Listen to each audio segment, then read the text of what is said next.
Éphésiens 5,16. Et nous pouvons lire ensemble parce que c'est juste un verset qui est très court. Rachetez le temps ensemble. Rachetez le temps car les jours sont mauvais. Encore, rachetez le temps car les jours sont mauvais. Merci, vous pouvez vous asseoir. Merci. Rachetez le temps car les jours sont mauvais. Si quelqu'un n'a pas compris dans ce temps-ci où nous vivons que le temps est mauvais, il y a un problème. Nous traversons un temps qui est très très mauvais. Et l'apôtre Paul qui l'a dit, ça fait 2023 ans depuis qu'il l'a dit. Rachetez le temps car les jours sont mauvais. Et s'il était vrai pour Paul, de son temps, eh bien, à combien plus forte raison pour nous aujourd'hui? Nous sommes rendus en 2023, c'est-à-dire ça fait 2023 ans depuis que cette portion de l'écriture a été citée dans la bouche de l'apôtre Paul, sous l'inspiration du Saint-Esprit, pour faire comprendre à l'église de tous les temps, l'église de Jésus-Christ, partout dans le monde entier, que c'est le temps de nous réveiller pour servir le Seigneur. Amen. C'est le temps, c'est le temps. Ce n'est plus le temps de dormir. Rachetez le temps parce que jouons mauvais. C'est tout à fait normal. Et c'est pour cette raison que la première chose que l'apôtre Paul dit dans ce passage de l'Éphésiens chapitre 5, le verset 1er, il dit: devenez donc les imitateurs de Dieu. Est-ce que nous pas imitateurs de Dieu pour imiter Christ? Devenez donc les imitateurs de Dieu comme des enfants bien-aimés. Comme des enfants bien-aimés. Autrefois, nous ne l'étions pas. Nous n'étions pas des enfants bien-aimés. Et l'apôtre Paul a dit dans Éphésiens 2, nous étions des fils de la rébellion. Des enfants de la rébellion, c'est-à-dire des enfants du diable, de la colère. Mais le fait que Dieu a envoyé son Fils unique Jésus mourir pour nous à notre place sur le bois infâme de la croix, eh bien, il a fait de nous des enfants bien-aimés, bien-aimés du Père. Et l'apôtre Paul, dans 1 Jean 3, verset 1er à 3, il a dit: voyez donc, voyez quel amour le Père nous a témoigné pour que nous soyons appelés enfants de Dieu. Et nous le sommes. C'est-à-dire, c'est une certitude que nous sommes devenus enfants de Dieu à partir du moment où nous avons mis notre foi en Jésus-Christ. Nous sommes devenus de nouvelles créatures. Donc, l'apôtre Paul dit: nous sommes devenus enfants de Dieu. Et ce que nous serons à l'avenir, ce que nous serons n'a pas encore été manifesté. Et lorsque cela sera manifesté, nous serons semblables à qui? À Jésus, parce que nous le verrons tel qu'il est. Alors nous serons transformés à l'image de Jésus-Christ. L'apôtre Paul dit dans 1 Corinthiens 15, de même que nous avons porté l'image terrestre dans un corps, nous sommes dans un corps, une tente temporaire, assujettie à la maladie, à la faiblesse, à la mort. Eh bien, un jour, tout cela sera derrière nous. Nous serons transformés en un clin d'œil. Alléluia. On va dire bon Dieu merci pour ça. À la rencontre du Seigneur dans les airs. 1 Thessaloniciens 4. Ainsi nous serons toujours avec le Seigneur. C'est-à-dire, présentement, nous vivons des jours mauvais, des temps mauvais, mais un jour, nous ne connaîtrons plus jamais ces temps de détresse et de misère. Et c'est pour cette raison que l'apôtre Paul nous dit: devenez donc les imitateurs de Dieu comme des enfants bien-aimés et marchez dans la charité, c'est-à-dire dans l'amour, à l'exemple de Christ qui nous a aimés et qui s'est livré lui-même pour nous comme une offrande et un sacrifice de bonne odeur, comme dans l'Ancien Testament. Dans l'Ancien Testament, quand les Juifs, les enfants d'Israël devaient présenter des sacrifices, eh bien c'est les moutons, les agneaux, les bœufs, les vaches qu'ils devaient présenter des brebis qu'il devait présenter en sacrifice devaient être des brebis sans défaut. Sans défaut. Parce que c'est une offrande agréable à l'Éternel, sans défaut. Et puis, cette offrande doit provenir d'un cœur sincère, honnête, franc. Un cœur intègre, aimant Dieu. Donc, lorsque ce sacrifice est présenté, cette offrande est présentée à Dieu, c'est dans l'Ancien Testament. La fumée qui monte, eh bien, exhale une odeur agréable à Dieu. C'est pour cette raison que dans le Nouveau Testament, sous la Nouvelle Alliance, l'apôtre Paul nous dit, et marcher dans la charité, c'est-à-dire dans l'amour, à l'exemple de Christ qui nous a aimés et qui s'est livré lui-même à Dieu pour nous comme une offrande et un sacrifice de bonne odeur. C'est-à-dire toutes les louanges que nous venons de présenter, d'offrir à Dieu, ce sont des sacrifices de louange d'une agréable odeur à l'Éternel. Est-ce que vous êtes certain de ça? Ben oui. Écoute, nous toujours prendre exemple ça. Quelle que soit belle voix ou monde capable de posséder dans le monde, nous prenons des exemples, les gens de ce monde, les vedettes, les grandes stars qui chantent très bien. Mais, écoute, pour bon Dieu, lorsqu'il a chanté, si on t'a dit qu'il a chanté pour bon Dieu, si on n'a pas une relation avec bon Dieu, c'est comme un vent qui dans les oreilles, bon Dieu a cherché. Il n'est pas capable, on prend le mais lorsque moi et avec on a chanté pour le Seigneur, nous donnons gloire à Dieu. C'est un sacrifice d'une agréable odeur à l'Éternel.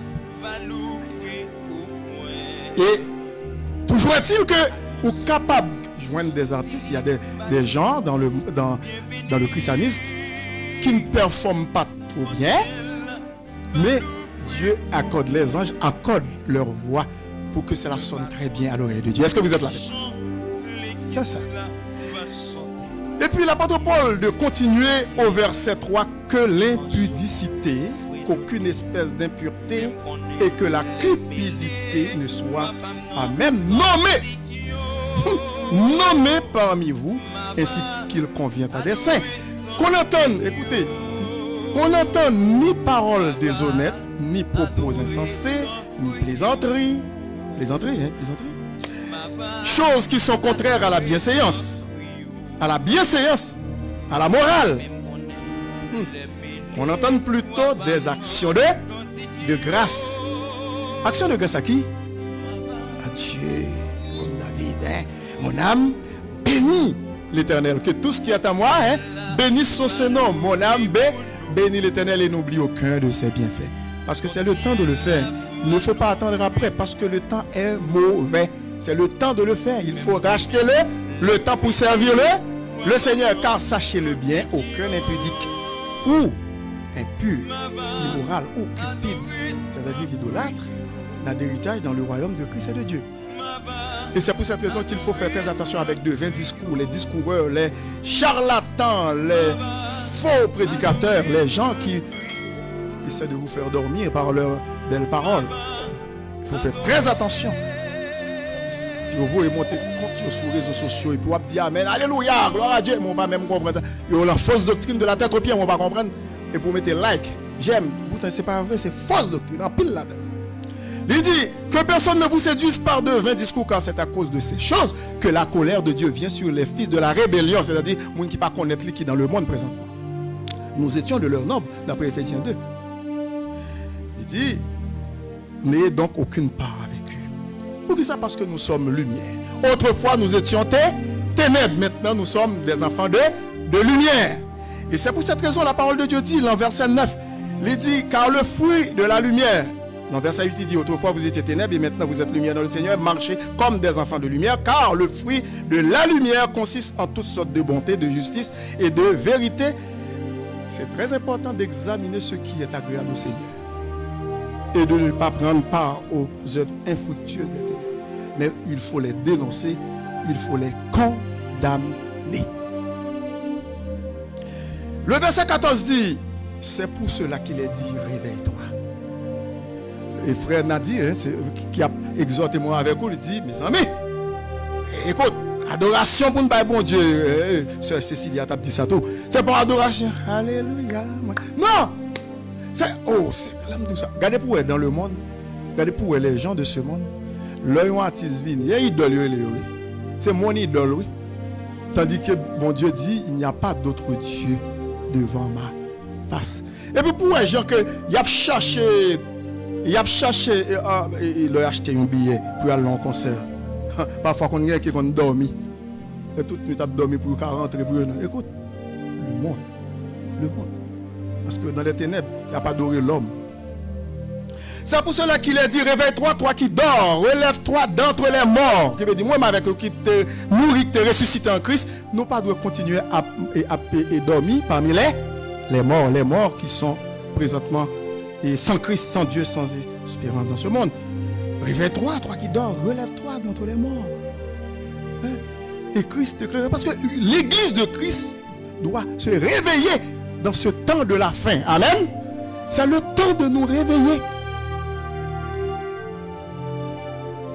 Racheter le temps. Nous pas de temps encore. Nous pas de temps. Racheter le temps. Car les jours sont mauvais parce que lorsque nous regardons les événements de la fin des temps, en rapport avec l'église, nous pas restons pile temps.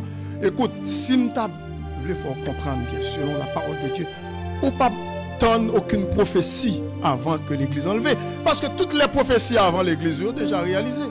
Jésus-Christ parle de dans Matthieu 24, tremblement de terre. Il parle de la famine, il parle de la peste, la maladie, il parle des guerres, mouvement de guerre. Qui veut dire que des royaumes qui s'élèvent contre un royaume. Des pays qui envahissent d'autres pays. La Bible dit ça, ouais, ça se déroule sous nos yeux. Ouais, ça saute aux yeux. La Russie qui depuis l'année dernière a envahi l'Ukraine. Haïti, beaucoup de problèmes dans notre pays natal. Ça nous handicape à faire un petit voyage là-bas. Écoutez, présentement, qu'est-ce qui se passe en Moyen-Orient? C'est un point chaud. L'Israël, le groupe terroriste Hamas, vous comprenez, qui a décapité les petits bébés, de toutes catégories d'âge, les adultes, les jeunes, et aussi ces gens-là prennent les petits bébés, mettent sur leurs jambes, ils coupent la tête des juifs, ils coupent les têtes des enfants juifs, qui veut dire nous sommes dans les derniers temps. Israël ne peut pas rester sans rien faire, c'est tout à fait normal. Il faut qu'il se défende, d'après la loi, d'après l'ONU. Tout pays a le droit de se défendre. Maintenant, ils sont rendus du côté palestinien à 4000 et quelques morts à cause de Hamas, ce groupe-là, qui a fait porter l'odieux au peuple palestinien, parce que ce n'est pas tous les Palestiniens qui sont d'accord avec le groupe Hamas. Et puis le groupe Hamas ne représente pas l'ensemble des Palestiniens. À cause d'un groupe qui veut à tout prix l'anéantissement d'Israël, eh bien maintenant le fardeau est tombé sur les épaules de tous les Palestiniens à Gaza. Comme je vous ai dit dimanche passé, moi j'ai visité Israël pendant 2 fois et puis j'ai passé dans cette région à Gaza. C'était plus tranquille. Mais maintenant c'est un point chaud. C'est pas facile. Alors, Israël est supporté maintenant par quelques nations présentement, comme vous avez vu dimanche. Oui, Israël est protégé par les États-Unis et les Américains, et aussi par le Canada, puisque nous sommes voisins des Américains. Et puis à la France, par Macron en Europe, au Royaume-Uni, en Angleterre. Bon. Mais il y aura un temps viendra où Israël ne sera plus supporté par les nations. Au contraire, toutes les nations de la terre vont attaquer Israël. Il n'y aura pas de secours pour les Juifs. Un jour viendra où la Russie, la Chine, l'Inde et d'autres pays, Inde et Pakistan, Turquie, Corée du Nord et les pays arabes vont monter en flèche pour aller attaquer ce peuple. Mais comme je vous ai dit dimanche dernier, à ce moment-là, nous, l'Église, nous serons déjà enlevés.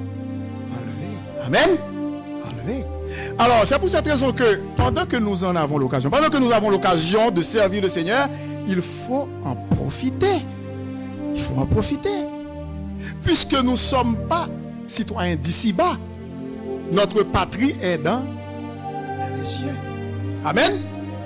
Alors, il faut racheter le temps, car les jours sont mauvais. Je comprends bien que nous aimerions, chacun de nous, en tant qu'Haïtiens, faire un petit tour dans notre pays natal.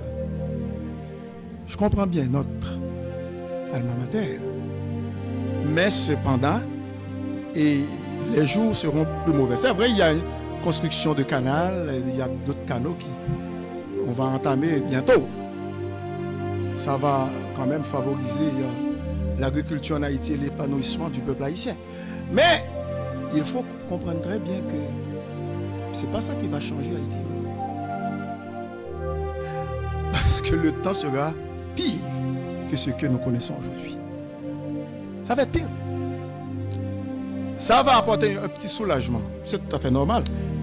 Peut-être avec l'irrigation, l'agriculture, la nourriture, on ne va pas trop dépendre de nos voisins là-bas.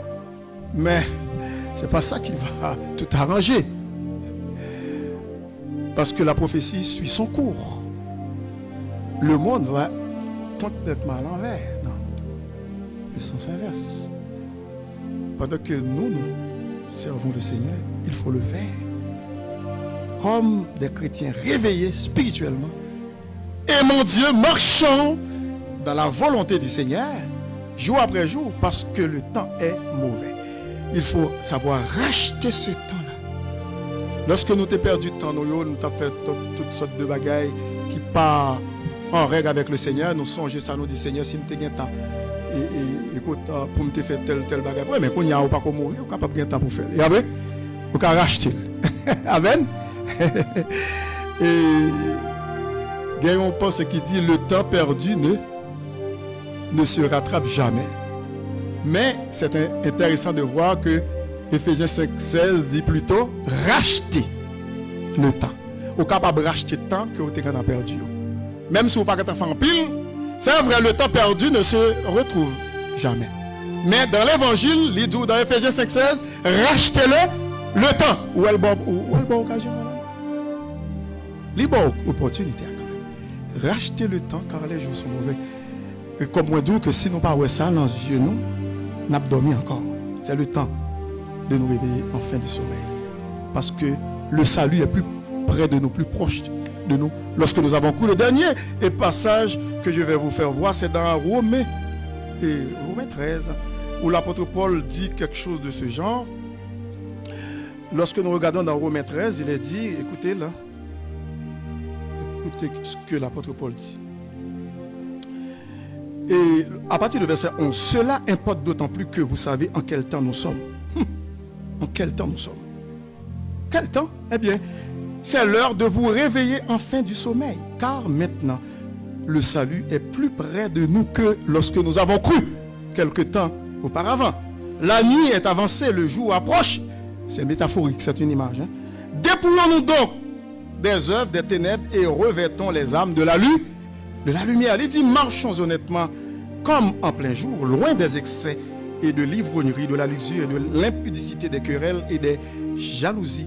Mais revêtez-vous du Seigneur Jésus-Christ et n'ayez pas soin de la chair pour en satisfaire les convoitises. Prions. Je vais prier pour les gens qui ne connaissent pas le Seigneur, qui m'ont écouté sur les réseaux sociaux, et même parmi nous, s'il y a quelqu'un qui n'a pas encore Jésus-Christ, alors ils peuvent répéter après moi, Seigneur Jésus, je te demande pardon pour mes péchés. Tu es venu mourir pour moi sur la croix. Tu as versé ton sang précieux pour me donner la vie. Je vivais dans la rébellion contre toi. Je te demande pardon pour cela. Maintenant, Seigneur Jésus, je te reçois dans mon cœur comme mon sauveur et Seigneur personnel. Entre dans ma vie, fais de moi un enfant de Dieu par ton Saint-Esprit pour l'éternité. Amen. Alors cette prière que vous venez de faire avec moi, si vraiment vous êtes sincère, sachez-le bien que vous êtes devenu enfant de Dieu pour l'éternité. D'ici là, que le Seigneur vous bénisse.